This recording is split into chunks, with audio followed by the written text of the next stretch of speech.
The African American Legend series highlights the accomplishments of blacks in areas as varied as politics, sports, aviation, business, literature, and education. We will explore how African Americans have succeeded in areas where they'd been previously excluded because of segregation, racism, and lack of opportunity. I'm your host, Dr. Roscoe C. Brown, Jr., and joining us on today's program is Peter Westbrook, 13-time United States saber champion, 6-time Olympian, and author of Harnessing Anger, a great fencer, a great black man. Welcome to African American Legends, and let's start out by telling us how you got involved in fencing and what fencing has made to you in your life. Roscoe, good question. A lot of people ask me that. I started fencing at the age of 14 years old. I lived most of my life in the projects of Newark, New Jersey. And from there on, because of my black father, Japanese mother, in that background, it just made me a lot of angry. It was kind of difficult. And living in poverty was kind of difficult and made me a little more angry. So next thing I know, I started getting into all kind of troubles from A to Z. So my mother introduced me to fencing at the age of 14 years old, where she literally bribed me. She said, I'll give you $5 if you go and try fencing. Well, for $5, in those days, I'd do just about anything. And you gotta realize $5 in those days is like giving a kid $20 today. I tried it, loved it. For the first day I went, I was beating up on everyone. So this is great for me. I love to fight. And plus, in fencing, when you lose, you don't get hurt. So I thought it was outstanding. Came home, told my mother, I hate it, I'm gonna quit. She said, I'll give you $5 more. I'll go again. So it was a way for me to get money, and that's how I originally got involved in fencing. I see. Now, where did you start fencing? I started at a high school called Essex Catholic High School, an all-male school taught by Christian brothers. It was a parochial school. So it was 300 Broadway in Newark, New Jersey. And this was the fencing team you were going out for? Yes, the Essex Catholic High School fencing team. Exactly. And you never fenced a day in your life, and I understand that that's often true with championship fencers, that because of the way fencing develops, many fencers have first competition is the first time they started fencing. I tell you, we're not typically exposed to fencing. But by we, I'm sorry, when I say that I mean African Americans is not traditionally exposed to our children. It's mostly a European white sport. A lot of white people in this country are not exposed to fencing. So when I got first exposed to it, I realized what it took. It took speed. It took a lot of mental concentration, and you have to have the ability to want to fight. So I think that's very interesting. Yes. I knew Hugo Costello was one of the great fencing coaches at NYU. Oh yeah. And he was my coach. We used to talk, your coach. We right. used to talk about the competitive zeal. Yet many of the fencers are slim people like yourself, and you wonder, given we see so many football players and basketball players that are really struggling and fighting hard, how fencing begins to build on that aggression. Tell us a little about that. Well, I'm gonna answer that, but I'm gonna say also in fencing we have some football players in high school that come and take the fencing classes. We have people that have been world champion and almost 300 pounds in fencing. So it's not just stereotypical lean person that you see, but a big person with aggression that like to fight, can do exceptionally well. To answer your other question, you said basically, can you repeat the question about how does... Yeah, how does fencing enable you to carry out your aggression? Well, why is it an aggressive sport? Well, basically it's a combat sport. It's a one-on-one, make no bones about it, combat sport. The objective is for me to hit you, for you to hit me. But not to hurt you because you have the protective equipment. Well, let me just say, you're not supposed to try to hurt your opponent. It's just to get the touch. But you know, on the Olympic level, if I can hurt you and win, well, that's what I'll have to do. So a lot of times, what people will do is literally try to hurt you with the sword, and if they can get you to back down and not try as hard, well, it makes the job for them easier to defeat you in Olympic competition. That's not the objective, but many times I often use that intimidation also. And that's why I tell you, when I said African American as a people, we are, because of limited access in other areas, we like to show our greatness by athleticism, and we do not have a problem fighting. Not, I don't mean in a bad way, but just in our neighborhood, I was always raised up and fighting all the time, hitting each other. Who can run the fastest? Who can box the best? So this is just another area where I bring children into this, and me being exposed to it has enabled me to excel so rapidly. Yeah, to give the audience some idea of fencing, fencing is done on a strip, Yes. like a mat. Yes. And there are two opponents, and one tries to touch the other. Yes. In the old days, stab the other. Right. Now, there are different kinds of combat in fencing. There's a Right. saber, Right. which is probably more aggressive, and then there's Right. a electric épée, which Yes. is more based on finite skill. Right, Yeah. absolutely. Now, why would one choose? Now, you're a saber champion. I am. Why would one choose one against the other? Well, to just describe it very quickly, saber is a cutting weapon. Like when you see Zorro or Robin Hood, when you see Zorro make that Z, it's a slashing weapon. I like saber fencing. The target is from the hips on up, including the head and the arms. The objective is to slash. The other two weapons, foil and épée, as you described, épée, is you score only with the tip of the blade, not by cutting, only with the tip. I compare fencing to, I like saber fencing is like jazz dancing.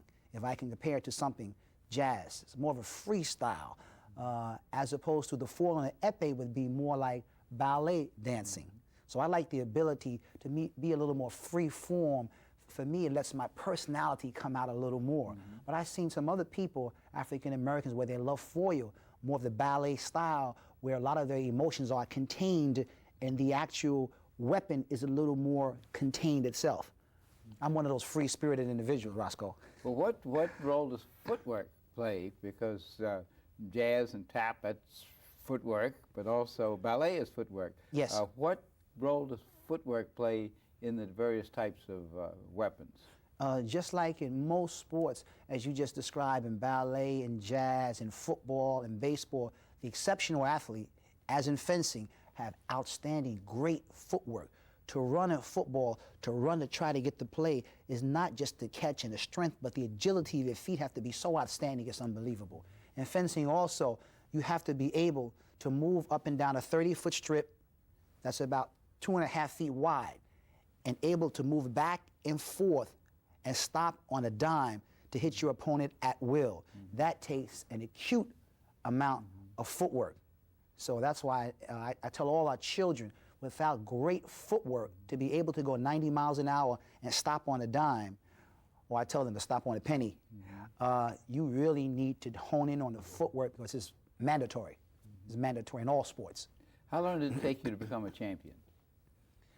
Well, when you say champion, that's a hard question, Roscoe. You were so many champions, so many things, but let's say your first championship. Okay, the first championships, I'm going to say I started at 14 and around 17 years old, probably around 16 or 17 years old, I won my first high school championships. And then after that, I got a scholarship to New York University, a fencing scholarship for 4 years. And then I won the national title in the country at about 21 years old. And from then on, it's just been going up exponentially. But now as I get older, it's going down exponentially. Now, you've been in 6 Olympics. 6 Olympic Games. That's the first one was 1976, and my last one just recently, Roscoe, in Atlanta, 1996. All right. What about the year 2000? 2000, well, I'm going to tell you, Roscoe, my elbows are starting to make noise. My knees are starting to make noise. I think these joints are telling me, don't try it. So I'm going to have to listen to my joints and get some of the young children involved in our program to take over for me. Now, I understand that you created the Peter Westbrook Foundation. Yes. Which has one of its purposes to help African Americans and other youth to be involved in fencing, but there's also an objective of citizenship, being able to stay in school and do a good job. Yes. Tell us a little about your foundation, how it got started, and what you're doing right now. Okay. Well, I started the Peter Westbrook Foundation. It's a not-for-profit organization here in New York. We started it in 1991 of February. It's been in existence now for 6 years.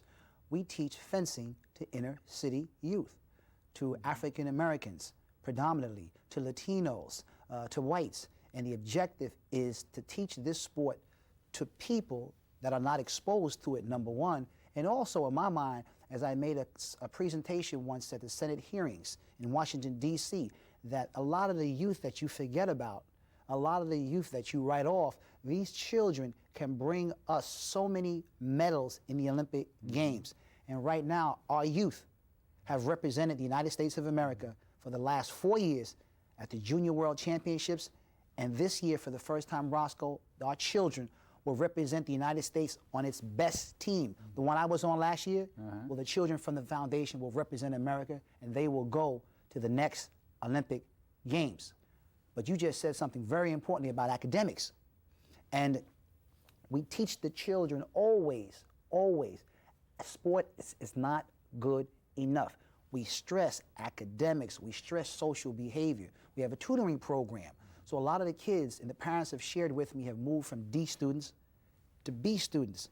And a lot of, let me just say, negative behavior that they were involved in the homes and the community have ceased, because I find out myself and I talk to them, and it's ceased. So it's a great program. It's changing and saving people's lives, and I'm just so glad that I can share this sport with our children and have them excel and take over for me.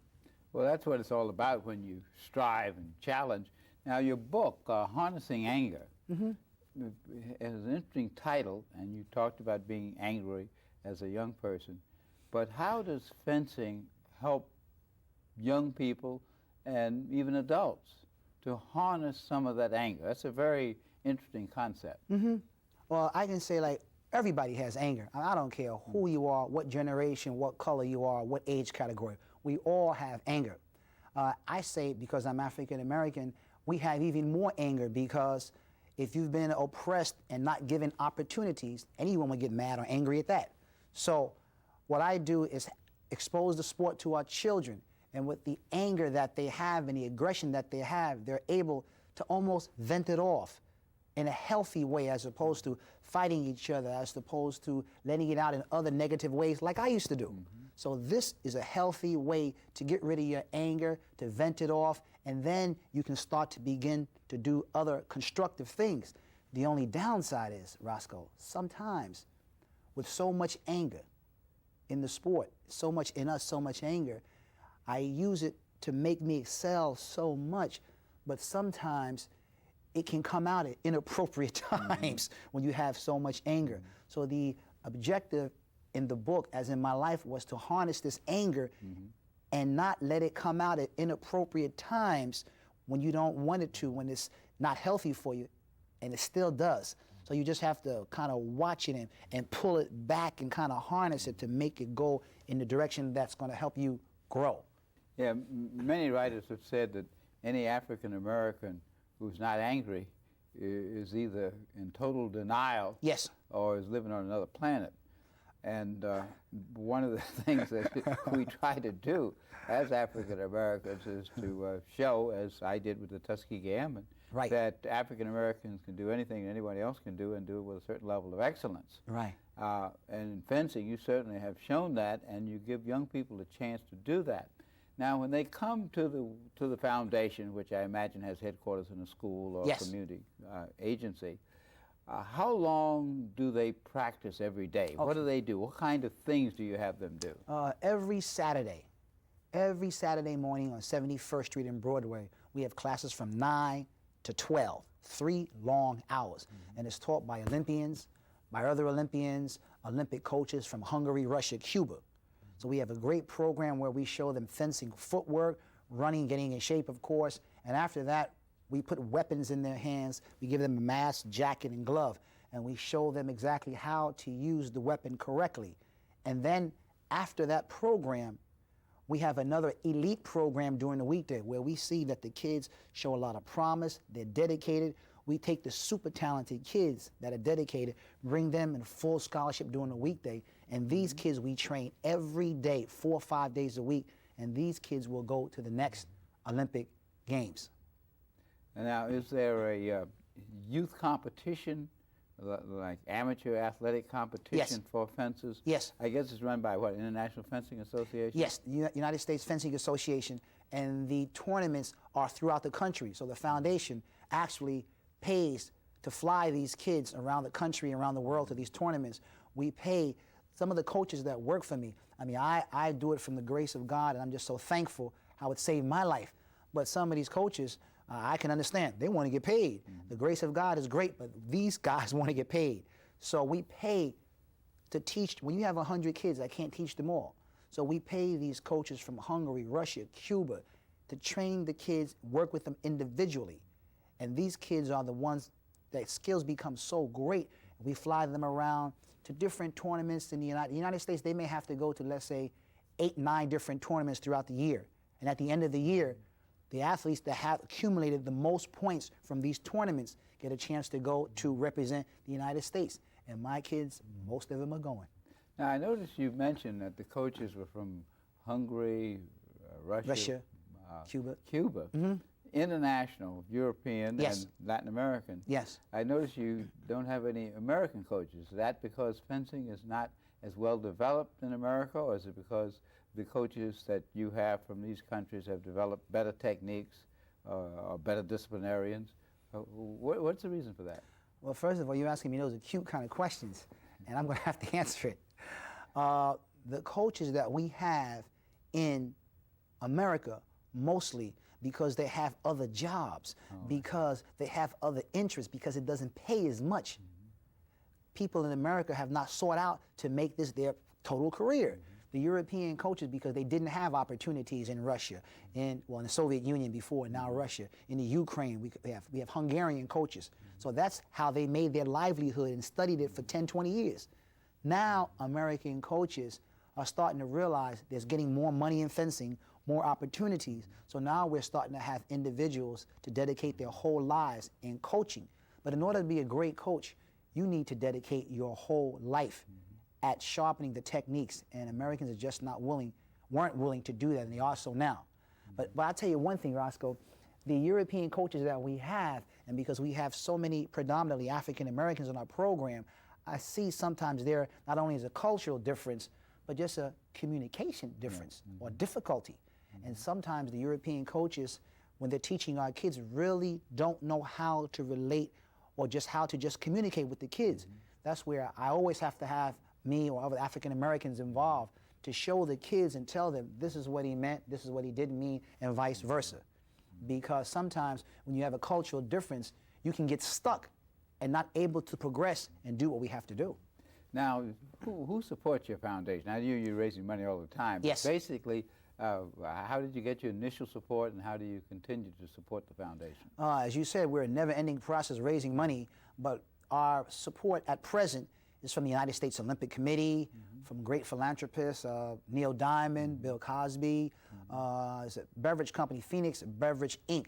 The president is Rob Raymond. He sends us thousands of dollars every year. So mostly United States Olympic Committee and corporations are getting involved and helping us change the lives of the youth. And that's really nice to see. When you see 100 brothers and sisters, and even the ones that don't become Olympians, because that's only 10%, 15%. The other 80% of the program, a gentleman asked me, Bill Mackman from the Philadelphia Inquirer, Pete, I think basically, what are the other kids getting? Well, I tell you, the other brothers and sisters, not only do they get trophies, they are around a lot of African-American mentors that we invite. We're going to invite you too, Roscoe, to speak to the kids, to tell them about the Tuskegee Airman experience. That's it. And share African-American role models with the kids so that they can look up and say, wow, I want to be like Roscoe Brown, or I want to be like other people. So that's what they're getting out of the program, looking at great role models that they might not necessarily see all the time in their communities. Now, you were a marketing executive before you started devoting your life to the Peter Westbrook Foundation. What really motivated you, led you to be the kind of role model leader that you are? Good question. I was like most people trying to get what I could get for myself. When somebody told me before, you'd be teaching 100 kids, raising money for your organization, my reaction would be, you must be out of your mind. And now I realize God has blessed me so much from where I was to where I am today. I've been involved in corporate America, working for the New York Times, selling advertising, IBM selling computers, 15 years, the only African American in the transportation field, making money, saving money. But you know what? It made me still, I felt empty inside. I still felt somehow that even though I was shining in the limelight, getting good corporate skills, presentation, writing skills, it didn't satisfy some kind of spiritual need that I had. It didn't satisfy me helping other people. I felt quite clearly that I was ripping people off because I was able to, in a corporate America, you have to learn how to, especially in marketing, to kind of, let me say, stretch the truth a little bit. So when I would stretch the truth on a regular basis, it started to go against my grain in nature. So that's why I decided I gotta have something better to give to our people and children. And that's why I started the foundation, because I'm so grateful and thankful. And at that point, as I got older, to give back. And that's why I'm so impressed with the brother Tiger Woods. No matter what people say about him, to be 21 years old and to be able, at 21, it took me until I was 40 or 39. Right. I don't know how long it took you. I'm gonna ask you the question. But at 21, no matter what you say, to give back to children at 21, to have facilities and clinics to teach African American at 21, I don't see too many other ball players or other great people in our sports area doing that. So I gotta give the brother a hand. Can I ask you a question, Roscoe? You're a very giving person, and I see you on other committees, and I've been around you, and I see what you do for our people and what you share. And I compliment you. My question to you is, when were you able to give back? Because society teaches us, you know, it's a capitalistic society. There's nothing wrong with that, to just get for yourself first. When were you able to come up with the idea, I got to start giving back because I have so much? This is very interesting. That's one reason why African American Legends is such an important program. Obviously, there's a generation difference between you and myself. Yes. I come from a generation from African Americans where we were taught from the day we went to elementary school that our responsibility was to help African Americans achieve first-class citizenship and to help each other and to strive for excellence. Excellence is the key. I went to Dunbar High School, which produced more black doctors, PhDs, than any other segregated school in the country at that time. And I was in the Tuskegee Airmen. Excellence. You are a symbol of excellence. And one thing that I observe, particularly around fences, is not only does a fencer have the excellence of the coordination and the movement on the strip, but also presentation, posture, holding one's head high, moving with grace, addressing issues with clarity. All of those are things that relate to self-image. Yes. And one thing that this country has done in some instances is to try to denigrate African American self-images. And that's why when we look at the legends, whether it be Percy Sutton or Ossie Davis or Ruby Dee, we're looking at someone in the African American community who have made a difference. Right. And you have made a difference, and people like yourself have made a difference. So that one of the questions that I'm grappling with all the time is, why is it that there aren't more Peter Westbrooks? Why is it there aren't more athletes who are giving back to their community? I'm going to say, be it white, be it black, be it Asian, just what you just said to me. When you were raised up, it was kind of understood or told to you on a regular basis to give back. That's not told to me when I was young. That was not told to me, and it was told to none of my friends. So right there to start with, we're not told every day that the objective is to give back to our children, to give back to society. We're told mostly today to get what you can for yourself, and to heck with everyone else. That's what predominantly comes out of capitalism. And also in our own community, we've been losing some of that. Like in your generation, that was what brought us together under so much segregation, so much racism. That's what we had to keep us. But now that some of us are achieving, now that some of us are getting things, I think people just are starting to forget a little about the sacred messages that you learn. So that's why when I ever see young people, you very rarely see young people today. I very rarely see young people like Tiger, like at that age with so much money that give back to the community, because I don't think they, and it's nothing, I'm not saying there's anything wrong with them or negative about them. I'm just saying that if they were not told that, and that was not indoctrinated in them, when they're 20 and 30, they're still not doing it. But I believe with programs like this, and I believe with other African Americans that they see, they'll begin to see and feel the message and give back at a later age, and I'll accept that too. Well, one thing is definitely going to happen in this country.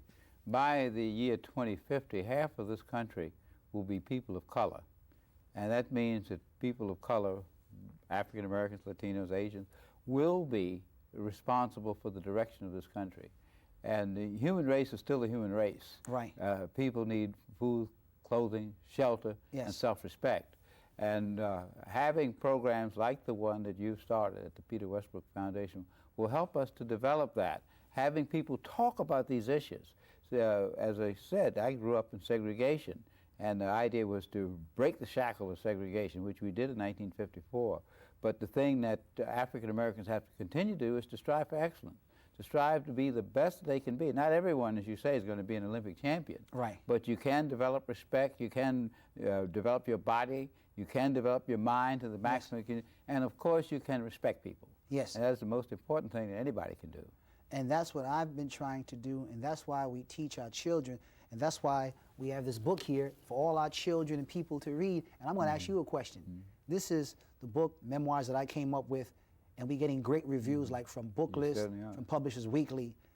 They speak highly of the book. My question is, Roscoe, when are you, Roscoe Brown, going to come up with a book? Because I know inside that head of yours, there's so much information and so much history in there. I could just see it beaming out right now, coming out on so many different issues. And I say that not in jest, but I know the wealth of information you have that I like to know myself.